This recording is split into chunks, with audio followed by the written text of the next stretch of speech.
लोकशाही मराठीच्या बातमीचा इम्पॅक्ट पाहायला मिळतोय। दहिसरच्या एकसर गावातील 7 एकरचा भूखंड घोटाळा, यात अल्पेश अजमेरा बिल्डरचा सर्वात मोठा घोटाळा लोकशाही मराठीनं समोर आणलेला होता। प्रस्तावित रुग्णालयाची जागा नफेखोरी करता ही लाटली गेली असा आरोप आहे।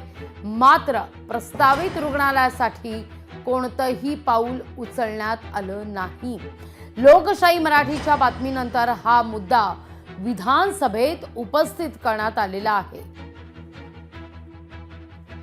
लोकशाही मराठीच्या बातमीचा इम्पॅक्ट पाहायला मिळतोय। दहिसर एकसर गावातील महापालिकेचा जवळपास 7 एकरचा भूखंड अद्यापही धुळकात पडलाय। विकासात अल्पेश अजमेरा यांच्याकडून जवळपास 350 कोटी रुपये देऊन विकत घेतलेला हा महापालिकेचा भूखंड, यावर अद्याप महापालिकेकडून प्रस्तावित रुग्णालय किंवा खेळाच्या मैदानासंदर्भात कोणतंही पाऊल उचलण्यात आलेलं नाहीये। लोकशाही मराठीनं हा मुद्दा उचलून धरलेला होता। दहिसर एकसर गावातील अजमेरा बिल्डरनं 2011 मध्ये 2.97 कोटी रुपयांना ही जमीन खरेदी केली होती। 3 महिन्यात बीएमसीनं ती 54 कोटी रुपयांना विकत घेण्याचा निर्णय घेतला आणि पुढील 9 वर्षात ही जमीन 349 कोटी रुपयांना खरेदी करण्यात आली। या जमीन व्यवहारात प्रचंड गैरव्यवहार झाला असल्याचा आरोप हा करण्यात येतोय। महापालिकेनं झोपडपट्टी असलेला हा भूखंड नेमका का खरेदी केला असा सवाल लोकशाही मराठीच्या माध्यमातून पुढे आणला होता।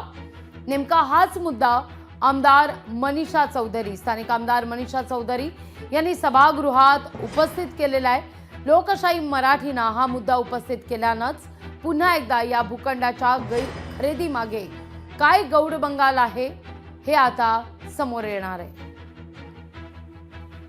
मग हा विषय वारंवार चालू आहे।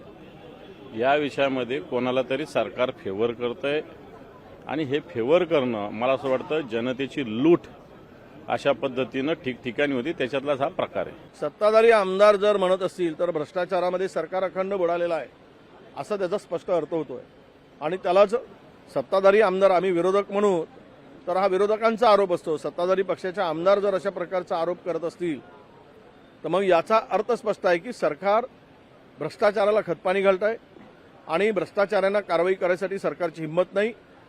त्याला त्याच्या पाठीमागे सरकार खंबीरपणे उभा आहे। हाच मेसेज सरकारला द्यायचा आहे की आम्ही भ्रष्टाचारी असतील, महाराष्ट्र लुटणारे असतील, गैरप्रकार करणारे असतील, दरोडेखोर असतील, चोर असतील, डाकू असतील, लुटेरे असतील, हे काही तुम्ही बोंबला, आम्ही त्यांच्यावर कारवाई करणार नाही, कारण ते आमचे सोबती आहेत असं सरकारला म्हणायचं असेल।